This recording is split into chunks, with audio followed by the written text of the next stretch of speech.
예, 여러분 안녕하십니까. 이번 시간에는 지난주에 치러졌던요, 우리 국가직 7급 공채 교정학 해설 특강 진행하도록 하겠습니다. 일단 작년에 비해서 제가 이제 총평은 자세한 건 여러분이 제가 이제 글 올렸으니까 보시면 알겠지만, 약간 좀 차이가 있었어요. 예전엔 되게 쉬웠거든요, 작년 거는. 근데 올해는 문제가 좀 어려운 문제들이 여러 개 있었어요. 그래가지고, 상당히 좀 난이도가 있었습니다. 특히 이제 우리 교재에서 제 책에도 없는 내용이 한 두 문제도 있더라고요. 그래서 이거 난감해서 민망한 좀 그런 것도 있긴 있습니다. 근데 7급이라서 확실히 제가 그랬잖아요. 매번 이제 7급에서는 처음 보는 그런 이론들이 하나씩 꼭 나온다고. 그래서 이제 그게 나온 게 있고, 하나는 이제 우리 저기 사실 책에 있긴 있는데 제가 강의를 안 한 거지. 이제 그런 내용들이 또 이제 있긴 있었습니다. 그거 외에 이제 있긴 있었는데 대부분 이제 우리 교재에서 다루고 그랬던 내용들인데 좀 수준이 좀 있었던 그런 것들이 있었습니다. 자, 그래서 문제 풀면서 또 이제 제가 설명을 해드릴게요. 자, 1번부터 보겠습니다. 자, 우리 이거는 맨날 떠들었던 거잖아요. 형 집행법에서 외부기업체 통근. 자, 우리가 두 종류가 있잖아요. 외부기업체 통근하고 시설내 외부기업체 작업장 두 개가 있게 되는데, 이게 뭐였었어요? 두 문자가 건강이 완화된 18세 이상 65세 미만 가석방 7년 만에 연락해왔다. 이거 이 두 문자예요. 건강이 완화된 18세 이상 65세 미만 가석방 7년 만에 연락을 해왔다. 이렇게 이제 되는 거죠. 그리고 이제 이거랑 비교가 외부기업체가 아니라 시설 내에 있는 외부기업체가 설립한 작업장 있죠. 시설 내에 있는 외부기업체. 그쪽은 이제 가석방 7년이 아니라 10년으로 바뀌어요. 10년 이상이고 10년 남은 형기가 미만이고 그렇게 바뀔 뿐이고 이겁니다. 자, 찾아보세요. 맞죠? 18세 이상 65세 미만 건강상 장애 없을 것. 맞고, 그 다음에 건강이 완화된. 그 다음에 연락하고 있어야 돼요. 그죠? 그 다음에 틀렸잖아. 7년이라니까 7년 미만 가석방 제한되지 않을까. 답은 4번. 이거는 너무 쉬웠어요. 그래서 올해 쉬웠네? 이제 하면서 시작을 했는데, 자, 2번은 기가 막히죠, 여러분. 이게 과연 시중에 이제 좀 제 자랑해야지. 제가 아무래도 법학을 계속 강의를 하다 보니까, 형법형성을 하다 보니까 올해 개정판에 헌법재판소 관련된 걸 좀 써드렸어. 했더니 이거는요, 제 책의 순서대로 돼 있어요. 근데 요건 좀 뒤에 있는 건데 제 책 봤나? 이런 생각이 들 정도로 제가 판례 순서대로 넣는 게 그대로 나왔어요. 그래가지고 했는데 확실히 이제 이런 거를 7급에서는 낸다 그랬었죠. 그랬더니 헌재 판례를 냈더라고요. 근데 쉬운 거였어요, 여러분. 보세요. 옳지 않은 거.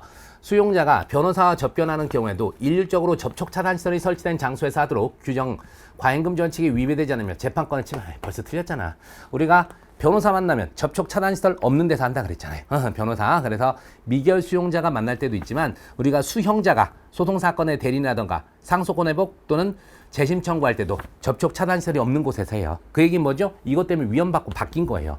답이 너무 쉬웠어, 근데. 그 다음 2번.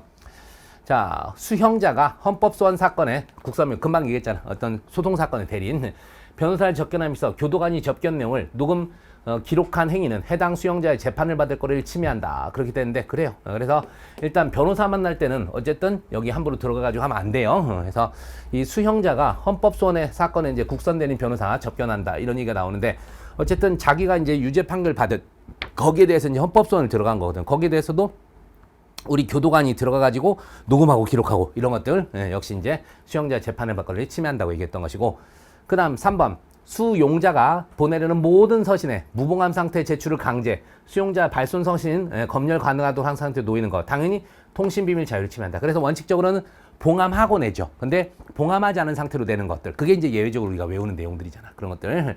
그래서 맞고, 그 다음에 4번 수형자에 대하여 전면적 획일적으로 선거권 제한.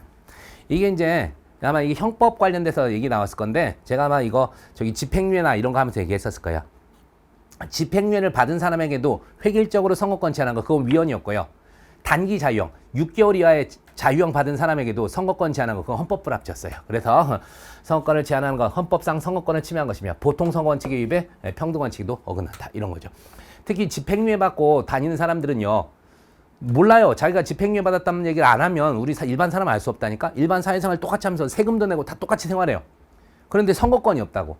이건 좀 너무하다. 평등원칙에도 반하게 되는 거예요.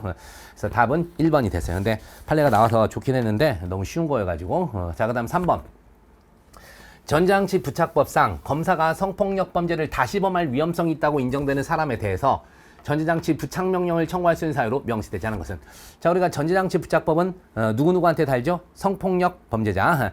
그 다음에 이제 미성년자 대상 유괴 범죄자. 그 다음에 살인 범죄자, 강도 범죄자. 이렇게 이제 되게 되는데, 우리가 이제 특히 성폭력 범죄는 뭐였어요? 12전력. 12전력이 기본이고, 여기 추가되는 거. 19세 미만하고 장애인에 대한 이제 성폭력 범죄. 이게 이제 5가지라고. 그래서 보시면 10년이죠? 성폭력 범죄 징역형 실형을 선고받은 사람이 집행 종료 면제 후 10년, 10. 그 다음에 2회 이상. 그렇죠? 2회 이상 12전력. 2회 이상. 이렇게 되는 거고. 사실은 여러분 이거 기출됐던 지문이에요. 기출됐던 지문인데, 잘 보면 우리가 이제 그냥 외우면 12전력은 빠졌고 장애 19세 미만. 다 있는데? 이렇게 돼 있잖아. 예전에 기출됐던 지문이니까 3번이 틀렸어요. 아니, 피해자가 신체적, 정신적 장애가 있는 사람이어야 되지, 신체적, 정신적 장애가 있는 사람이 성폭력 범죄를 범한 건 아니에요. 아시겠죠? 그래서 19세 미만이나 장애가 있는 사람을 객체로 범죄를 범했기 때문에 나쁜 짓이라서 전자장치를 붙이는 거예요. 그렇기 때문에 이건 틀렸습니다. 3번이 틀렸어요. 예전에 나왔던 거라서 제가 설마 똑같이 나왔는데 똑같이 나왔더라고. 참고로 올해 7급 문제가요, 예전에 나왔던 거 똑같이 나온 문제가 여러 개 있어요. 이게 대표적인 거였습니다. 말씀드리고. 자, 계속해서, 맞다. 원래 올해 이게 특이한 것 중에 하나가, 우리 7급 문제에서는 기본적으로 케이스 문제가 하나씩 나오잖아요. 그게 안 나왔어. 그게 안 나왔고, 저 이거 따라서 이게 케이스인가 했더니 아니야. 그냥 숫자 넣는 거예요. 볼게요. 우리 형집행법 시행규칙상 중간처움. 자, 여러분들 제 수업 들은 분들은 알겠지만, 중간처우라든가 어떤 사인해처우 여러 가지 특례가 있잖아. 여러 가지 시설내처우 중에서 특례가 있는데, 족보 없는 애들, 그러니까 족보 있는 애들은 제가 이제 했잖아요. 의류적경 가족, 사회적 귀후해서 막 써놓은 게 있어. 그거 말고는요, 기본적으로 다 뭐예요? 완화경비 처우급까지. 완화경비 처우급. 이제 그런 것들 나오는데, 자, 여기서도 중간처우 관련된 건데요. 소장은 써있죠? 개방처우급 또는 완화경비 처우급. 원칙입니다. 완화경비 처우급 수용자가 다음 곡호 사유에 모두 해당하는 경우에는 교정시설에 설치된 개방시설, 교정시설에 설치된 개방시설도 있고, 교정시설 외에 설치된 개방시설도 있어요. 근데 여기는 교정시설 내에 설치된 곳이네요. 적응 필요한 경우 교육, 취업 지원 등 적정한 처우를 할 수 있다. 이렇게 돼 있는데, 교정시설 내입니다. 교정시설에 설치된 개방시설의 수용일 때는요, 형기가 3년 이상, 범죄 횟수 2회 이상, 그리고 중간처우를 판단부터 가석방 또는 형기 종료 예정일까지 기간이 3개월 이상 1년 6개월이야. 그래서 제가 이거 18개월로 해놨는데, 대신에 여기 교정시설에 설치된이 아니라 교정시설 외에 설치된, 교정시설 밖에 설치된 개방시설도 있어요. 거기서는 요것만 바뀌죠. 3개월 이상 18개월 이하가 뭘로 바뀌어요? 딱 잘려서 9개월 미만으로 바뀌어요. 9개월 미만으로. 그것만 바뀌는 것이고, 요거는 3개월 이상 18개월 이내, 1년 6개월이네. 그렇게 되는 거예요. 그래서 답은 답은 뒤에다도 연결해놨나? 잘렸나? 이거 참 하면서 편하게 했군요. 다행히 답을 넣어놨네요. 그래서 이런 당황스러운. 자, 어쨌든, 좋아요. 323. 3년 이상 2회, 3개월 이상 16개월, 18개월, 1년 6개월 이하. 그렇게 되겠습니다. 다행이다. 답이 들어가서. 자, 자, 이렇게까지 이제 쉬웠어요. 그래서 1, 2, 3, 4번 이런 거는 좀 쉽게 이제 갔어요. 5번까지도 쉬워요, 여러분. 5번 보시면 형의 집행 및 수용자 처우에 관한 법령상 개별 면담 등을 위해 교도관 중 전담요원이 지정돼야 되는 거. 자, 우리 전담요원. 기본적으로 이제 누구한테 있었냐면 전담요원. 특히 이 부분 이제 제가 설명하면서 뭐였냐면요. 꼭 외국어 전문자가 아니어도 돼. 통역인 필요 없다고. 우리 교도관 중에서 할 수 있다 그랬어요. 그러니까 누구예요, 여러분? 외국인 수용자에 한해서 하게 되는 거예요. 외국인 수용자. 왜냐면 이런 사람들 우리나라만 할 줄 알아요. 그래서 자기 권리도 보장하고 여러 가지 가능한데, 외국인은 그게 안 돼요. 그래서 특히 이제 미결 수용자 이런 쪽에서는 법령에 따라 이제 보호될 수 있게 이제 그런 까지 특별 규정이 있었잖아요. 좀 읽어드리면, 일상적인 개별 면담 등을 위해서 특히 이제 고충해소, 통역, 번역의 외교 공간 또는 영사관 등 관계기관 연락하는 거, and 미결 수용자에게 소송 진행에 필요한 법률 지식 제공, 이런 것 등이 전담요원이 하는 거예요. 외국인 수용자에 대해서. 답은 4번. 쉽게 찾았는데 이제 6번이 이게 처음 보는 거였어요. 제 교과서에는 이제 반대 것만 들어있거든. 자, 우리가 이제 모피트 하면 생애 지속형 범죄자와 청소년기 한정형 범죄자, 이런 식으로 이제 나눈 거예요. 그래서 일탈이라고 써놨는데, 해서 생애 지속형 범죄와 그 다음에 청소년 한정 범죄, 여기 일탈이라고 써있는 그런 내용으로 나눠집니다. 그래서 요 부분은 제 책에 이제 사실 없는 내용이에요. 없는 내용인데 반대 것만 있거든. 생애 지속형 범죄. 여기로 따지면 생애 지속형 일탈. 이제 그건데 그게 뭐냐면 어렸을 때 얘가 어린 시절에 어떤 신경 심리계 손상과 부모의 부적절한 훈육으로 낮은 지능을 갖거든요. 그래서 신경 정신계, 신경 심리계 손상, 그리고 낮은 지능 이런 것 때문에 평생 생애 지속형 범죄자가 되는 거예요. 이해하셨어요? 그런데 반대로 청소년기에 한정돼서 그러니까 어렸을 때만 범하는 범죄 또 이제 유형이 나눠지는 거야. 그래서 모피트라는 사람이 그렇게 크게 둘로 분류를 했다 이거죠.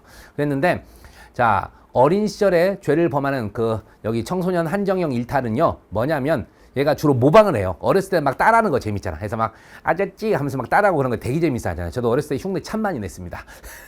고등학교까지 그랬었는데 대학 오면서부터는 별로 이제 할 데가 없어서 했는데 하여튼 흉내내는 거 되게 좋아했어요. 그런 것도 있고 또 뭐냐면 이제 나이가 들면 성숙하잖아. 그러니까 어렸을 때는 장난 삼아서 막 훔치고 이런 게 재밌었는데 나이 들면서 철이 드니까 아 그것도 범죄구나.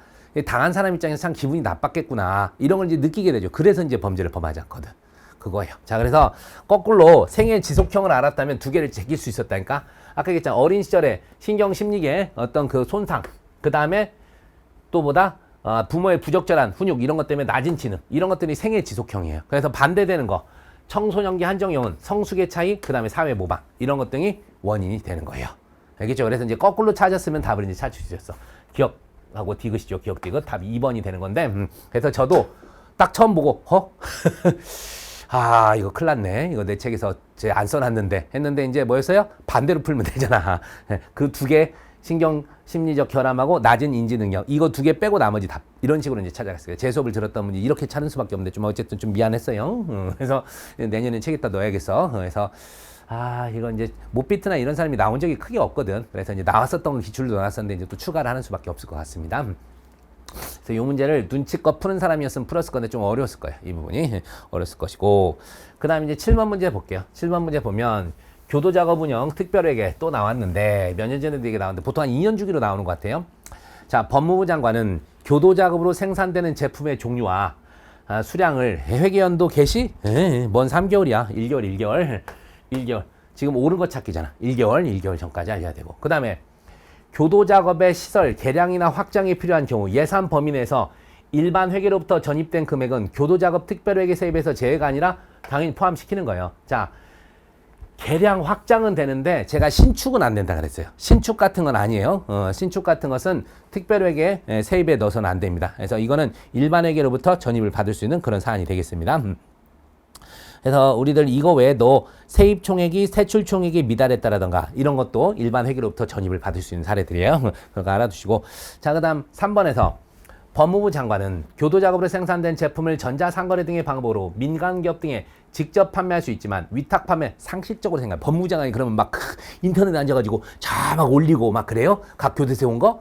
당연히 위탁해서 하겠죠. 상식적으로. 그래서 위탁해 판매할 수 있습니다. 있고. 그 다음 자, 수용자의 교도작업 관련 직업훈련을 위한 경비. 당연히 특별회계, 교도작업 특별회계 세출에 당연히 포함되죠. 직업활동에서 쓰는 돈이니까. 답은 4번. 요거 쉽게 그나마 풀 수 있었습니다.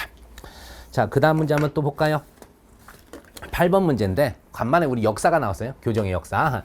교정의 역사가 나왔는데, 자, 고려 조선, 뭐 옛날에도 있었어요. 속전제도는. 그래서 고려나 조선에서 특히 일정한 조건 아래 형을 대신하여 속전을 받는 제도가 있었다. 이제 고려는 우리가 거의 이제 그냥 이런 것만 있다 쳤지만, 자, 조선 시대만 하더라도 태형의 경우에, 자, 그 노인하고 아이, 그 다음에 임산부 폐질환 자, 이런 경우에는요, 뭐 했었어요? 속전 가능했었어요. 그래서 70세 이상 15세 미만, 70세 이상 15세 미만, 그 다음에 임산부 폐질환 자, 이런 경우에 뭐가 가능했다? 속전 가능했었습니다. 어쨌든 맞고. 그 다음에 조선시대 죄인의 수감을 담당하던 그쵸, 전옥서, 고려 조선 전옥서, 갑오개혁 때 이거 뭘로 바뀌는 거예요? 경무청의 감옥서로 바뀌게 됩니다. 그리고 일제시대에 뭘로 바뀌어요? 형무소. 그 다음에 드디어 교도소로 바뀐 것은 1961년. 그것까지 기억을 하셔야 돼요. 감옥소로 변경됐다. 맞고. 그 다음에 3번. 갑오개혁 시 근대적 행정제도의 도입으로 틀렸어요. 이 간수는 일본말이라 그랬잖아. 일본말. 이게 1917년에 일제시대 때 이걸 제정해서 교도관이 아니야. 간수자 교육하는데 이제 써먹었던 그런 겁니다. 그래서 일제시대 거야. 갑오개혁대가 아닙니다. 그래서 틀렸습니다. 그 다음에 광무시대. 광무시대니까 고종 때겠죠, 여러분. 광무시대 제정된 감옥규칙. 감옥규칙 이게 1894년입니다. 1894년. 감옥규칙 징역 수용자 누진처우를 규정한 징역규 똑같아요. 1894년. 초보 단계 누진처우제도 이런 것들. 범죄인의 개과 촉진을 목적으로 수용자를 사종으로 분류했다. 이런 건 이제 자세히 모르더라도 하여튼 그렇지 하고 가면 돼요. 어쨌든 되게 있고 간수자 이게 틀렸어요. 답은 3번 이렇게 가는 겁니다. 간수 이런 말은 다 일본 놈들이 쓰는 그런 말들이잖아. 왠지 간제비 같이 생겼잖아 일본 놈들에서 간 그렇게 이해하시고. 자 그다음에 이제 9번 형 집행 및 수용자 처우에 관한 법률 법령상 수형자의 접견이 나옵니다. 요것도 약간은 좀 어려웠을 건데 자 원래 수형자는 기본적으로 매월 사회죠. 근데 이제 우리가 좀 나눠지죠. 우리가 개방처우급은 1일이래. 그 다음 이제 완화경비처우급은 월 6회. 그 다음에 일반이 5회. 그 다음에 중경비가 4회. 이렇게 원래 되는 걸래. 그래서 4회. 근데 소송사건의 대리인 변호사와 수형자의 접견은 당연히 여기에 포함되지 않습니다. 여긴 따로 해서 소송사건의 대리는 월 4회. 그 다음에 이제 아까 제가 얘기했던 뭐였습니까? 상소권 회복 청구나 상소권 회복 청구나 재심 청구할 때는 사건당 2회 그런 식으로 이제 돼 있어요. 어쨌든 맞고 그 다음에 이제 수용자 접견 시간 일반적 수용자는 30분입니다. 30분 이내로 하는데 수용자가 19세 미만인 이유로 접견 시간을 연장할 수 있다. 이게 좀 애매했어요. 근데 여러분 기억나실란가 몰라. 19세 우수교사 19세 미만이고 그 다음에 행정 그러니까 이게 이제 뭐였습니까? 하여튼 해서 그 뭐였어요? 생활이 이제 우수한 용어가 생각이 나. 우수한 생활하고 있고 그 다음에 이제 이게 뭐였어요? 교화 사회복귀 건전한 사회복귀. 그래서 이런 경우일 때 횟수연장이에요. 횟수연장이 있지 시간 연장은 아니었어요. 그래서 이걸 교묘하게 냈어요. 그래서 저도 풀다가 가만히 있어봐. 19세 미만이면 연장이 되긴 되는데 근데 시간 연장이 아니라 이거는 뭐가 되는 거예요? 횟수 연장. 그래서 교화 또는 건전한 사회복귀를 위해서 이제 필요할 때 이런 것도 이제 들어가게 되는데 하여튼 이제 다시해서 이제 뭐냐면요. 19세 미만 우수교사 때 횟수 연장이고 이 접견 시간 연장은 뭐냐면 교사일 때 19세 미만이야 교사. 그래서 교정 및 교화 또는 수용자의 교화 또는 건전한 사회복귀를 위해서 필요할 때 시간을 연장하는 것이지 19세 미만 우수교사는요 횟수 연장이 들어간다. 횟수 연장 이 두 문자는. 그래서 이게 틀렸어. 그래서 저도 처음에 답을 고를 때 니은이 애매하네. 일단 세모 이럴 때는 헷갈리면 세모 여긴 맞고 그 다음에 3번 디귿 형사사건으로 수사나 재판을 받고 있는 수형자가 변호인과 접견하오는 경우 접촉 차단시설이 설치되지 아니한 장소에서 접견하게 해야 된다. 이렇게 이제 나왔는데 아까도 얘기했지만 우리는 기본적으로 변호사 만날 때는요. 특히 이제 형사 사건으로 수사나 재판을 받고 있는 수용자면 얘가 A죄로 예를 들어서 유죄 확정돼서 지금 자유형 집행 중에 있는데 또 다른 사건으로 지금 미결 수용 상태인 거야. 따지면. 이해하셨어요? 그러니까 다른 사건으로 하면. 그래서 사실상 미결 수용자랑 같은 거라고. 그래서 미결 수용자가 변호인과 접견해요. 당연히 접촉 차단이 설치되지 아니한 곳에서 접견하게 해야 된다는 거 알아두시면 되겠고. 그 다음 외국인인 수용자는 국어로 의사소통이 곤란한 사정이 없더라도 접견 시 접견 내용이 청취 녹음 녹화될 때는 외국어 사용할 수 있다? 아니야. 의사소통이 곤란한 사정이 있을 때만 외국어 사용이 가능하게 되는 겁니다. 그래서 딱 해서 이제 기억 디귿이 확실히 맞거든. 기억 디귿이 확실히 맞아. 그러면 니은 아까 세모 쳤던 게 답이 아닌 거예요. 이런 식으로 이제 풀어가는 거예요. 여러분 그렇게 정리를 하시면 되겠습니다. 그래서 요 내용들 좀 이해하시면 되겠고 그래서 요 부분도 여러분 풀 수 있었던 그런 문제 같고요. 자 10번 보면 이제 우리 형사 정책 관련해서 또 이제 나오네. 참고로 이제 올해 작년하고 똑같네. 앞으로도 그럼 똑같이 나올 거예요, 여러분. 25문제 중에 교정이 15개, 형사 정책이 10개 나오더라고요. 작년 올해 똑같이 나와서 앞으로도 그 비율은 유지할 거예요. 그리고 올해 특성 중에 하나가 작년에 법령이 되게 줄었거든요. 50% 미만인가 하여튼 그 정도로 줄었었는데 올해는 드디어 예전으로 거의 같이 갔어요.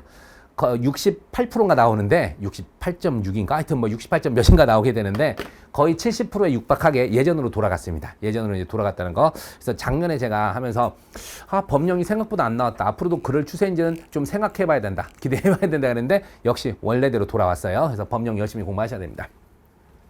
자, 그래서 성충동 약물치료법률상 수용자의 치료명령 청구 및 가석방. 가석방. 자, 우리가 이제 가석방 할 때 하는 게 치료명령이죠. 치료명령. 기본적으로 이제 원래 형 선고할 때 치료명령을 안 했던 애한테 이제 야, 너 치료명령 동의하면 나가도 돼. 가석방 할 건데 할 거요? 해서 하는 거죠. 그래서 충분히 설명도 해줘야 돼요. 동의도 받아야 돼요. 자, 볼게요. 교도소 구치소장은 가석방 요건을 갖춘 성폭력 수용자에 대해 약물 치료의 내용, 방법, 절차, 효과, 부작용, 비용 부담 등에 관해 충분히 설명하고 동의 여부를 확인해야 돼요. 그래서 뻥치면 안 돼. 예, 나갈 수 있어. 일단 도장만 찍어. 뭔데요? 그 치료 약물 그냥 하나 먹는 거야. 괜찮아. 뭐 이런 식으로 가지고 하게 되면 안 돼요. 충분히 설명하고 동의까지. 비용은요. 아마 국가가 대줄 거 아니야. 본인 부담이야. 이런 것도 잘 얘기해 줘야 돼요. 그 다음에 두 번째. 가석방 요건을 갖춘 성폭력 수용자가 약물 치료에 동의한 경우 수용시설의 장은 지체 없이 소재지 관할 지방검찰청 검사에게 인적사항과 교정사항 성적 등 필요한 사항을 통보해야 된다 돼 있는데 일단 우리 조문에서 이런 내용이 규정이 되어 있습니다. 가석방 갔었을 때 일단 통보를 하는 거야. 그래서 검사한테 인적사항, 교정사항 필요한 사항을 이제 통보하도록 하고 있어요. 자, 그 다음에 이제 3번 수용시설의 장은 법원의 치료명령 결정이 확정된 성폭력 수용자에 대해서 가석방 심사위원회, 가석방 적격 심사를 신청합니다. 그러니까 이제 당연히 항상 우리가 가석방 나갈 때는 가석방 심사위원회에 올라가죠. 그래서 가석방 심사에서 적격 신청 오케이, 적격자 떨어지면 이제 거기서 다시 5일 이내 법무부 장관에게 올리죠. 자, 근데 4번이 너무나 확연해서 사실은 여러분 2번 지문은 저도 자세히 안 가르쳤었어요. 그냥 책에는 있는데 그냥 가볍게 넘어갔던 건데 4번이 답이 손을 들어주잖아. 검사는 성폭력 수용자의 주거지 또는 소속 검찰청 소재지를 관할하는 교도소 구치소장에게 범죄 동기 성폭력 수용자의 필요한 사항의 조사를 요청할 수 있다 했는데 뭐라고요? 왜 교도소하고 구치소장한테 이런 거래? 우리 기본적으로 필요사항 조사 요청은 누구한테요? 앞으로 얘가 주거지 소속 검찰청 소재지 관할하는 이게 안 맞잖아. 보호관찰소가 나와야죠. 그죠? 그래서 이 부분이 틀렸어요. 보호관찰소 장한테 해야 되는 거야. 상식적으로. 그래서 아니 얘 주거지 소속 검찰청 소재지를 관할하는 교도소 구치소장한테 왜 그냥 교도소 구치소장이겠지. 그렇다면 얘가 지금 수감되는 교도소장이나 구치소장이겠죠. 이해하셨죠? 그래서 보호관찰소장입니다. 일부러 이걸 틀리긴 했어요. 답은 4번. 잘 가다가 이제 뒤에서 이제 센 거지. 11번. 자, 여성 수용자 처우. 자, 여성 수용자 대부분 법으로 올라가고 다 하야야. 자, 여성 수용자는 자신이 출산한 유아를 교정시설에서 양육학을 신청할 수 있습니다. 이 경우 소장은 법률에 규정된 사유에 해당하지 않는 이거 1년 6개월 18개월입니다. 18개월이 24개월이 아니라 18개월이기까지 허가해야 되는 거야. 1년 6개월입니다. 그래서 이거 일단 틀렸고 그 다음에 이제 두 번째 보시면 소장은 여성 수용자에서 건강검진을 실시한 경우 나이, 건강 등을 고려 부인과 질환에 관한 검사를 포함시켜야 답 1번이네. 옳지 않은 거니까. 그 다음에 이것도 익숙하죠? 남성 교도관이 1인의 여성 수용자의 실내 상담하면 투명한 창문 그리고 다른 여성 교도관, 여성 그 수용자, 그렇죠? 다른 여성을 입회시킨 후 실시 맞고. 그 다음 항상 임신 출산할 때 사산 포함이라 그랬어요. 사산 유산 포함. 그래서 60일까지입니다. 거기까지가 임산부예요. 그래서 임신 중이거나 출산 후 60일 지나지 않아야 돼요. 항상 가루를 잘 봐. 포함이 맞아요. 60일이 지나지 않은 경우 모성보호 건강유지의 정기적인 검진 등 적절한 조치를 하여야 한다. 맞고요. 그 다음에 12번요. 혼거수용 사유 옳지 않은 거. 자, 우리가 혼거수용 이제 언제 하죠? 언제 한다 그랬었어요? 이것도 이제 우리가 이제 열심히 배웠었던 내용인데 잠깐만 지금 몇 번이죠? 12번이죠? 12번인데 뭐 했었어요? 부족, 교화, 건전한 사회복귀, 그 다음에 보안. 그래서 부교사 보안이었잖아. 부교사 보안. 그래서 여기들 봐봐요. 일단 보안에서 여기 있잖아. 보호와 정서적 안정. 그리고 부족. 그 다음에 교사. 됐죠? 부교사 보안이에요. 부교사 보안. 부교사 보안. 그러니까 답이 1번이 되는 거예요. 안질은 안 나와. 안질은 안 나와. 안질이 없고 여기서는 부교사 보안이다. 부교사 보안. 그래서 혼거 수용 사유 부교사 보안. 우리 두 문자가 나오네. 답은 1번이에요. 1번. 그 다음에 13번. 또 미결 수용자가 또 나왔네. 옳은 것 찾기죠. 소장은 미결 수용자로서 사건에 서로 관련 있는 사람은 당연히 분리 수용을 합니다. 그리고 서로 간의 접촉을 금지할 수 있고 에헤이 미결 수용자가 변호인에게 보낸 서신 절대로 이런 말 나오면 항상 좀 틀렸죠. 절대로가 아니라 원칙은 검열할 수 없는데 상대방이 변호인임을 확인할 수 없을 때는 검열 들어가는 거예요. 그래서 이 부분이 이제 틀린 거가 되겠네요.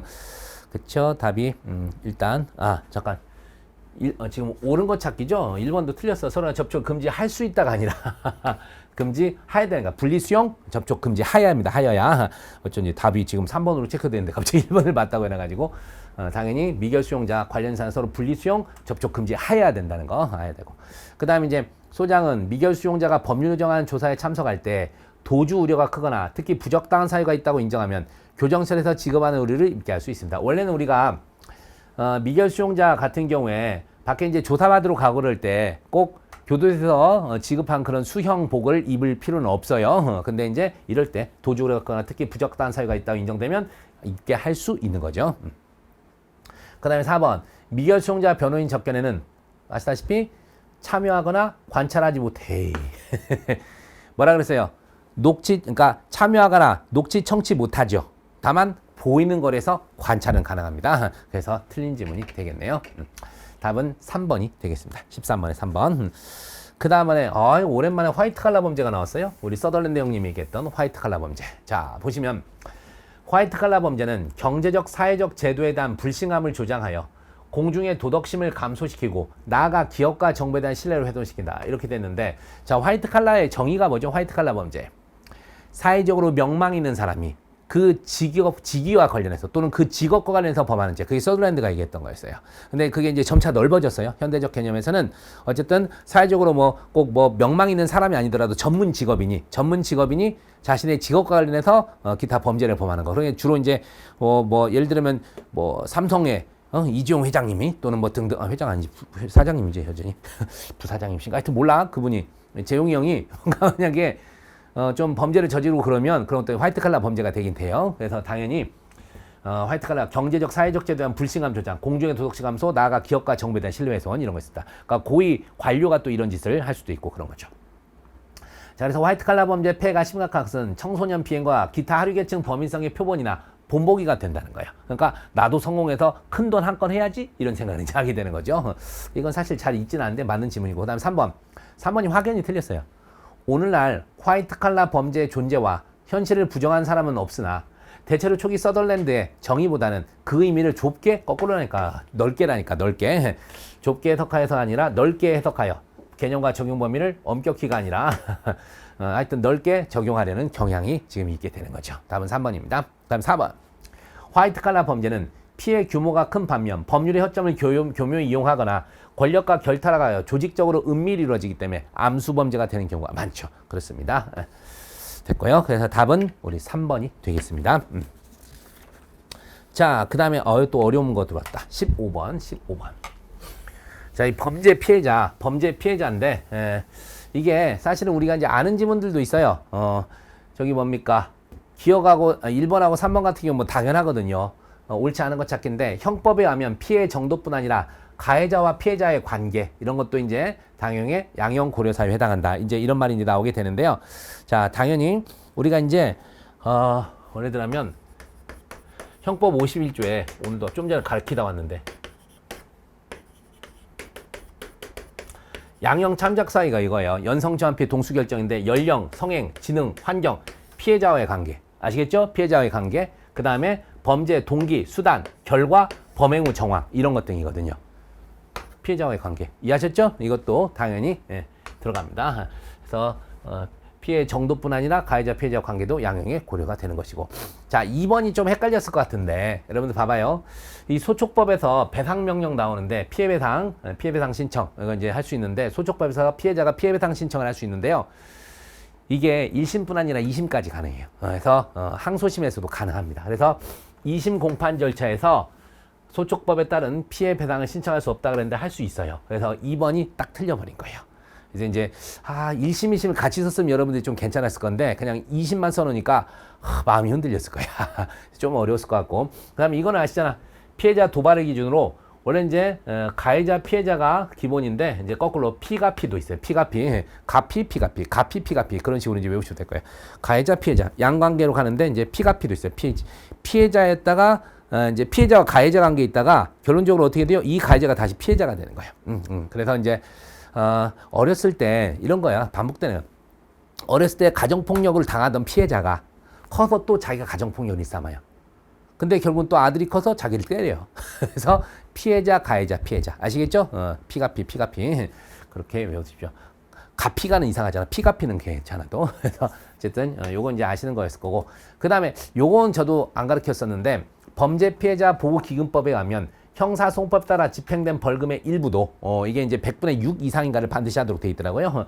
범위 내에서 범죄 피해자 보호기금에 납입되도록 되어 있습니다. 근데 요거는 저도 안 가르쳤었어요. 저도 몰랐어요. 몰랐는데 답이 이제 2번을 확실히 이제 알아서 제가 이제 골랐는데 이렇더라고. 이런 것도 있고 하여튼 7급 참 이런 것도 내고 그래야 자 됐고. 근데 어쨌든 조금 이 문제도 어려웠을 문제입니다. 어려웠을 문제고. 아이고 우리 또 사이커스 마차의 중화기술 이론이 나왔네. 자 우리가 이제 뭐가 있었죠? 책임의 부정, 가해 부정, 그 다음에 피해자 부정, 비난자에 대한 비난, 상위 가치에 대한 호소 5가지가 있게 되는데 하나씩 볼게요. 이제 책임의 부정 찾으라는 것에 근데 기초수급자로 지정받지 못해 어렵게 살고 있던 중에 배가 고파 편의점에서 빵과 호유를 훔쳤다고 주장한 사람. 그래서 내가 정말 어려운데 국가에서 기초수급도 안 해줘서 사회 환경이 국가가 나를 범죄로 만들었다요. 그래서 이게 책임의 부정이에요. 내 책임이 아니다. 이게 책임의 부정. 이게 책임의 부정이고요. 두 번째, 성매수를 했지만 성인끼리 합의하여 성매매라는 것이기 때문에 누구도 법적 피해를 질 필요가 없다. 이게 바로 뭐예요? 이게 바로 이제 피해 부정이 되는 거예요. 그래서 여기서 피해가 아니라 가해 부정. 내가 가해를 가한 게 아니잖아.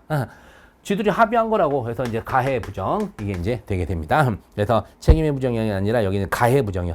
내가 누구를 뭐 피해 끼친 게 없다. 해서 성매매 내가 성매수를 했지만 성인끼리 합의해서 성매매를 한 것이기 때문에 누구와도 법적 책임을 질 필요가 없다. 이렇게 가해 부정.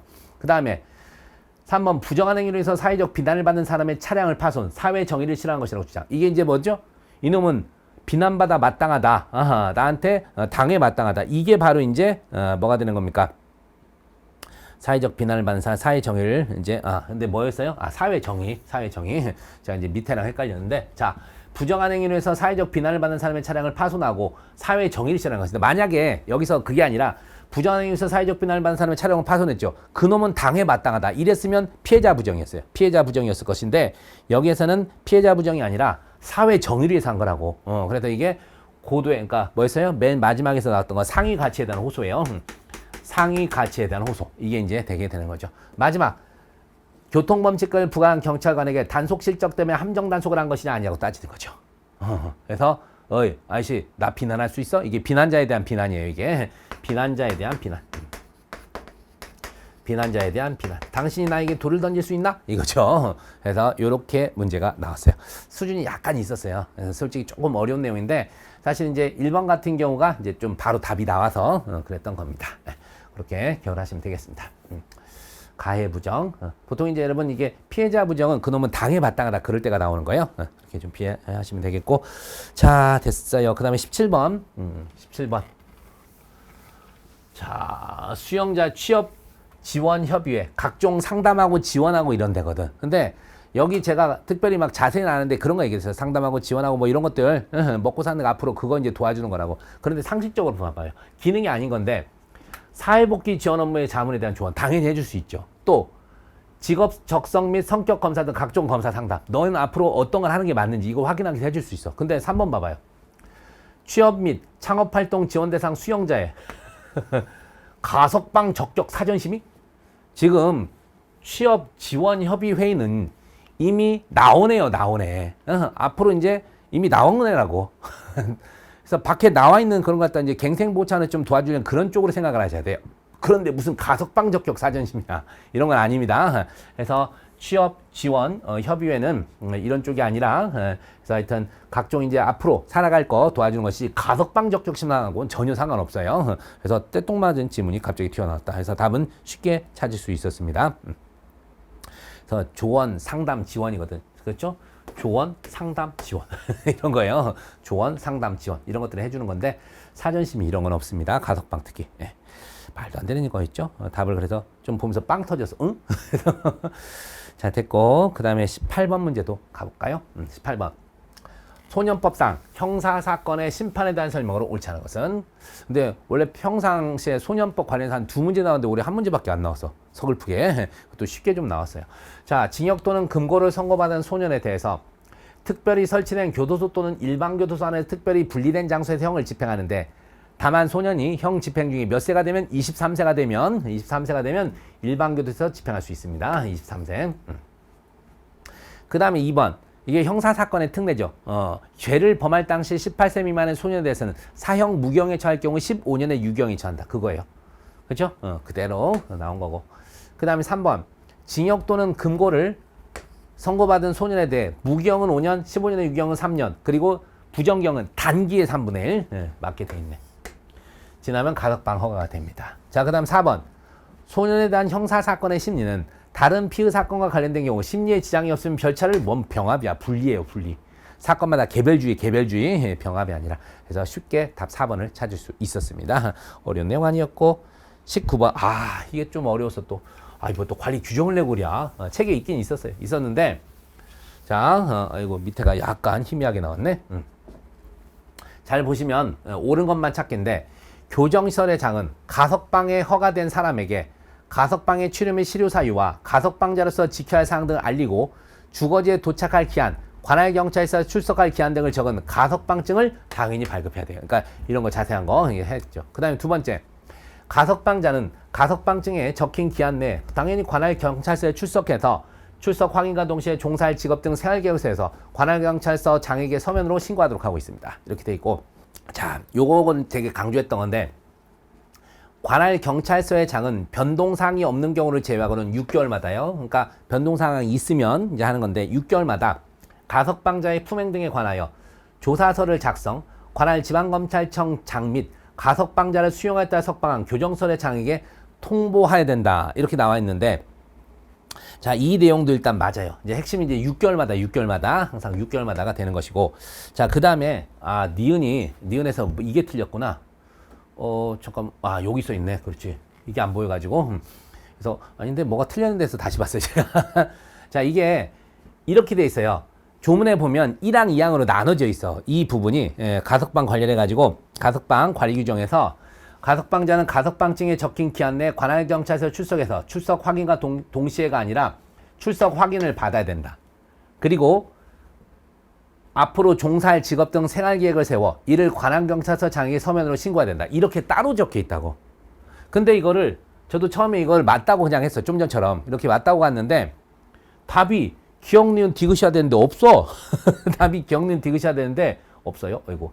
기억, 니은, 디귿이야 되는데 이게 진짜 뺐네. 답을 아예 없앴네. 얘는 대단한데요. 자, 좀 제 주말에 빨리 만들다 보니까 이렇게 이제 됐는데, 우리 저기 보면 책을 보면 기억, 니은, 기억, 디귿, 니은, 리을, 디귿, 리을 이렇게만 돼 있거든. 그래 놓으니까 없어. 기억, 니은, 디귿인데 참. 그래서 계속 유심히 봤더니 이게 틀린가 이게.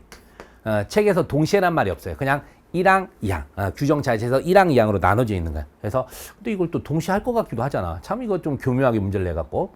자, 그 다음 리을. 가석방자가 요것도 헷갈리게 나왔어요. 우리가 기본적으로 뭐다? 그러니까 주거 이전 또는 1개월 이상 국내 여행이에요. 주거 이전 알겠죠? 주거 이전 국내외 1개월 이상 여행할 때 이게 이제 신고사항입니다. 신고사항. 주범 모신할 때 보호관찰 등에 관한 법률에 있는 것처럼 똑같이 이제 가거든. 근데 여기 뭐 어떻게 돼 있어요? 1개월 이상 국내 및 국외 여행 후 귀국하여 주거지에 도착한 때 관할경찰서 장에게 신고해야 된다. 이렇게 돼 있는데 1개월 이상 국내 여행은 맞아요. 근데 기본적으로 이제 나갔었을 때 들어보시면 국내에서 주거 이전하거나 1개월 이상 여행, 그 다음에 국외 이주하거나 1개월 이상 국외 여행, 그리고 국여행을 한 가석방자, 국외 이주한 가석방자 입국 시에, 그러니까 나갔던 애가 입국 시에 하도록 돼 있어. 근데 여기는 다 어떻게 돼 있어요? 1개월 이상 국내 및 국외 여행 후 귀국, 주거지에 도착한 때 관할 경찰서장에게 신고해야 된다. 이제 이렇게 돼 있는데 요 부분이 이제 좀 이제 틀렸다 이렇게 났어요. 근데 이게 가만히 보면 사실 꼭 틀렸다고 보기도 뭐하거든. 어쨌든 1개월 이상 국내 여행, 국외 여행 이렇게 돼 있는데 어디에서 지금 사실상 이제 틀렸다고 봐야 되냐면 여러분 이 귀국이라고 돼 있잖아. 1개월 이상 국내 및 국외 여행 후 귀국 이렇게 돼 있는데 이렇게 돼 있는데 자 신고는 나중에 되돌았을 때 신고는 뭐 하냐면 그러니까 귀국하여 주거지에 도착한 때 관할경찰서에 신고해야 된다 돼 있는데 그러니까 이 문장이 도대체 국어적으로 맞게 냈는지를 모르겠어. 지금 이게 틀렸다 그러려면요. 이거는 맞아요. 지금 국외 여행 후 귀국한 거는 맞는데 1개월 이상 국내 여행한 사람은 그냥 사전에 신고만 하면 되지 들어왔었을 때 다시 신고할 필요가 없거든. 그런 의미에서 지금 이게 틀렸다고 돼 있는 것 같아요. 근데 문장이 이렇게 읽을 수도 있잖아요. 가석방자 1개월 이상 국내 여행 그리고 가석방자 국외 여행 후 귀국 이런 거 할 때 관할 경찰서장에게 신고 이렇게 하면 1개월 이상 국내 여행 신고 국외 여행 후 귀국하여 주거지에 도착했을 때 신고 이렇게 읽으면 또 이게 틀린 지문이 아니거든. 좀 애매하게 써놨어요. 애매하게. 그래서 이거 참 국어적으로 참 희한하게도 써놨다. 우리는 국어 공부를 하는데 출제자는 국어 공부를 안 하나 봐. 그래가지고 처음에 이거 읽으면서 이걸 뭐가 틀렸다는 거야. 한참을 쳐다봤어요. 한참을 쳐다봤는데 이제 이렇게 보면 잘못이지. 1개월 이상 국내 여행을 한 사람은 사전에 신고만 하면 돼요. 도착해서 신고할 필요는 없거든. 예. 근데 여기서 1개월 이상 국내 및 국외여행한 후 귀국하여 이렇게 이제 돼서 틀린 거야. 국외여행 후 귀국 주거지에 도착한 때 해라 이건데 쉽게 해서 1개월 이상 국내 여행하고 주거지에 도착했을 때 신고해야 된다 해서 틀렸다고 이렇게 이제 보는 거예요. 그렇게 읽으면 또 맞는데 하여튼 조금 지문을 이상하게 내놨어요. 그래서 어쨌든 이것도 틀리긴 한 겁니다. 쉽게 해서 1개월 이상 국내 여행할 때는요 사전에 신고만 하면 돼. 1개월 이상 국내 여행하거나 주거지에 나갈 때는 사전에 신고만 하면 되는 것이지 귀국한 다음에 신고하는 것은 국외여행 갔다 온 거예요. 국외여행 또는 이제 외국 갔다 하여튼 외국 갔다 들어올 때만 돌아왔을 때 다시 신고를 하는 겁니다. 그래서 그 점에서 이제 틀리게 한 것 같아요. 하여튼 국어를 갖다 좀 희한하게 써놔갖고는 하여튼 이것도 틀린 걸로 결하시면 되겠습니다. 그래서 맞는 것이 기억 디귿 답은 이제 2번이 되겠어요.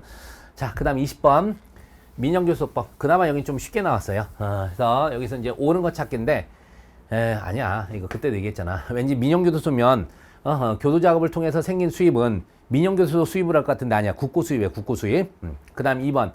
그쵸. 대한민국 국민이 아닌 자는 민영교수 직원으로 임용될 수 없다. 이건 기출도 됐던 지문인데 여러분 임원은 외국인이어도 상관없어요. 이사의 과반수만 대한민국 국민이면 되거든요. 이사의 과반수. 그런데 임원 결격사유에는 대한민국 국민일 것이 없어요. 하지만 직원 결격사유에는 대한민국 국민일 것. 이게 이제 들어가요. 그래서 직원은 반드시 대한민국 국민이어야 됩니다.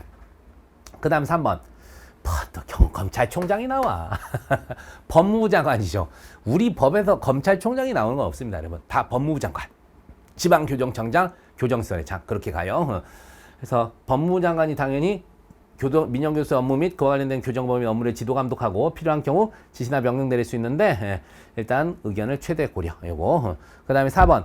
그렇죠. 교정법인의 대표자는 자기가 스스로 짱이 될 수는 없어요. 그래서 교정설의 장은 기본적으로 누가 돼요? 이사 중에서 뽑습니다. 이사 중에서. 그래서 될 수 있다가 틀린 거죠. 그래서 옳은 지문은 답 2번이 되겠습니다. 21번도 이건 잘 안 하고 넘어가는 건데 이런 걸 대고 그래. 이거 봐도 뭔 소리인가 잘 모르거든. 근데 이거 진짜 10몇 년 만에 나온 것 같아요. 10몇 년 만에.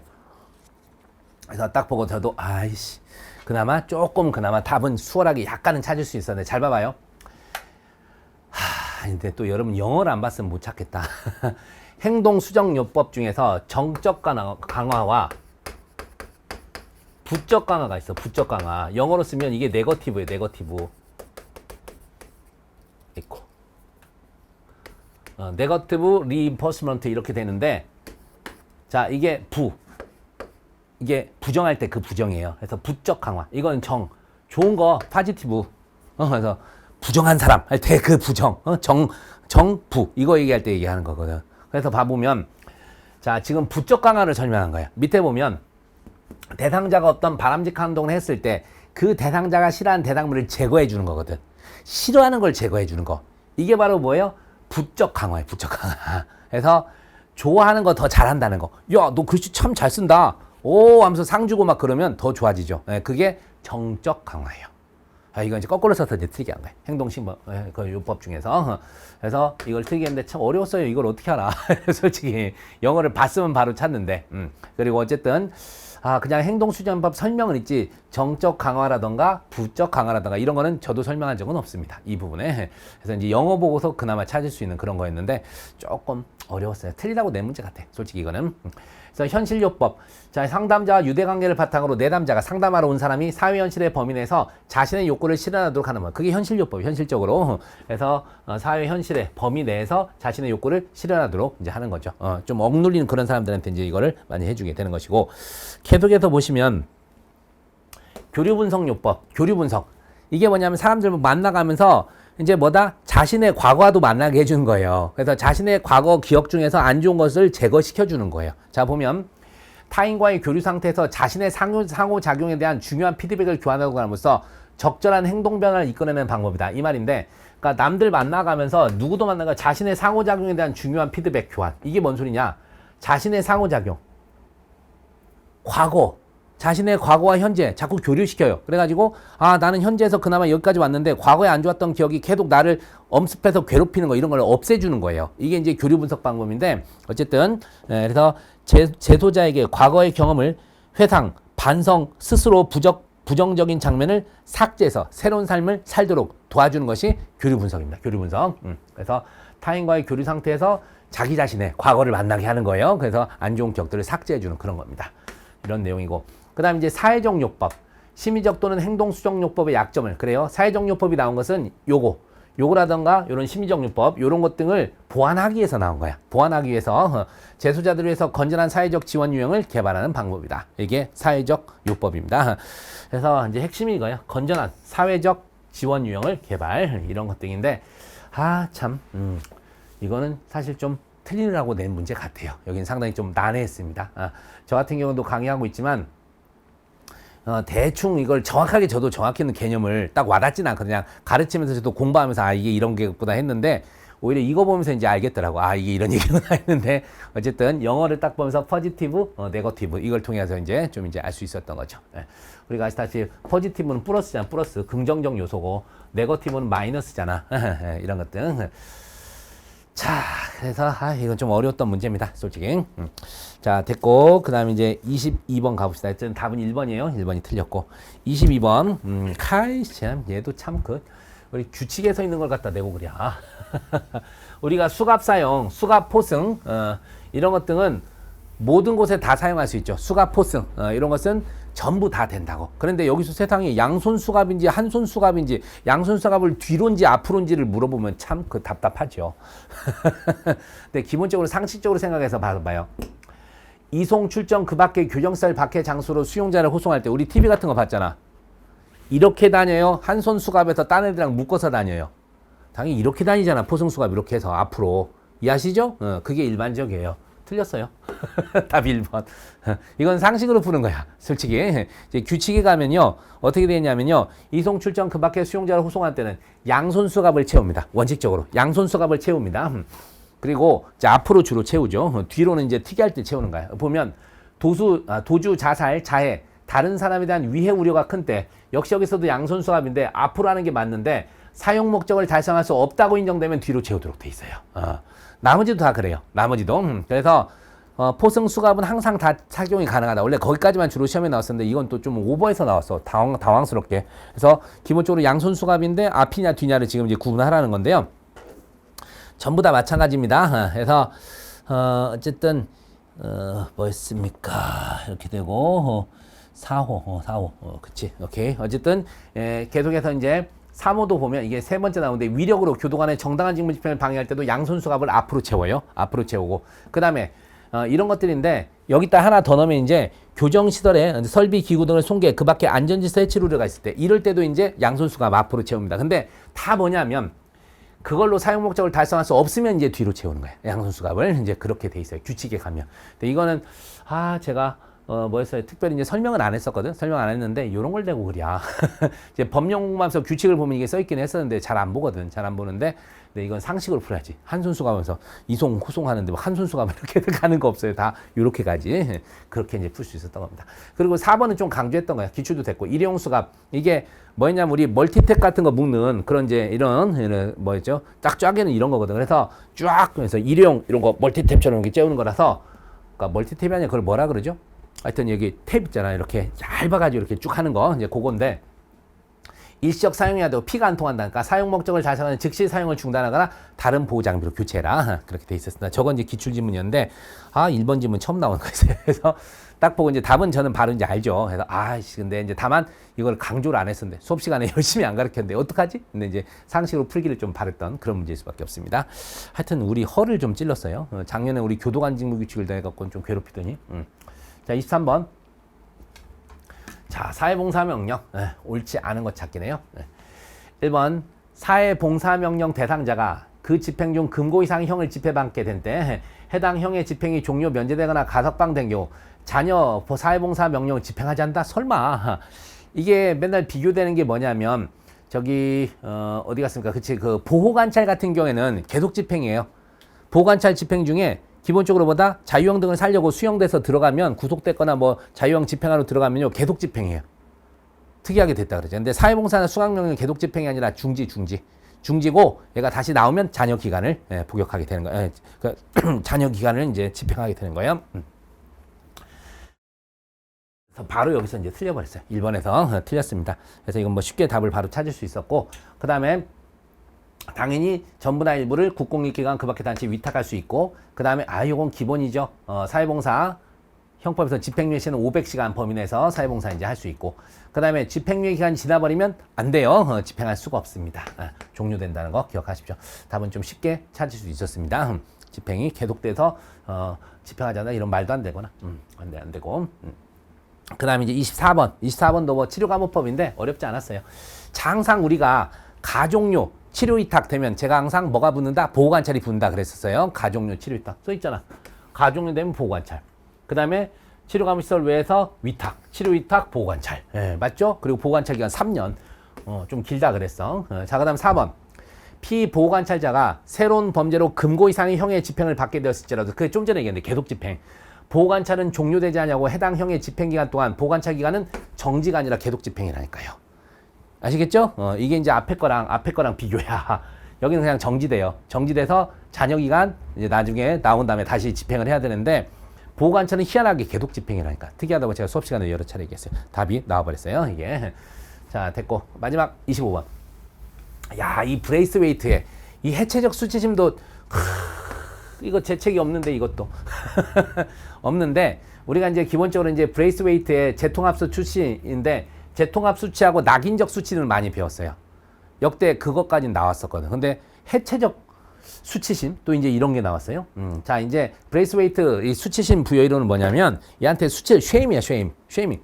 부끄럽지 새끼야, 덜검 새끼야. 그래서 쪽팔려 했는데, 낙인적 수치는 뭐냐면 그냥 부끄럽지 자식아, 그냥 망신만 주고 마는 거예요. 하지만 재통합적 수치는 부끄러운 걸 알게 한 다음에 반성을 하게 하는 거야.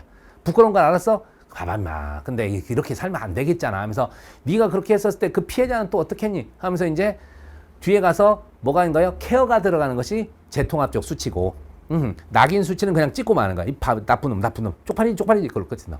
근데 해체적 수치심이라는 게 또 나와요. 해체적 수치심이 나오는데, 이 부분은 뭐냐면 저도 이걸 이제 찾아봤어요. 그래서 소년 범죄자의 재범 증가 효과를 검증하기 위해서 이게 된다는 거예요. 그래서 해체적, 이 영어를 갖다 우리나라 말을 바꾼 것 같은데, 참 힘들어. 디스인티그레티브 하여튼 그래요. 해체적 쉐이밍인데 소년 범죄자의 재범 증가 효과를 검증하기 위해서 이제 이런 걸 이제 있다 하는 건데, 어쨌든 가봅시다. 재통합적 수치심 개념은 낙인 이론, 하이문화 이론, 기회 이론, 통제 이론, 접촉 뭐 이론, 사회학습 이론 등을 기초로 하고 있다 해서 기본적인 전부 다 합쳐서 이제 나온 이론이에요.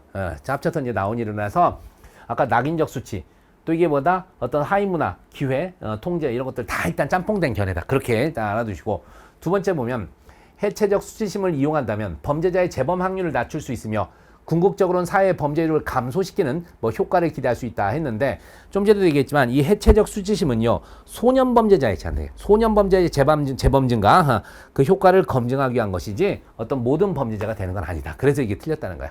근데 이건 저도 잘 몰랐는데 이제 다른 걸 통해서 이제 답을 찾았어.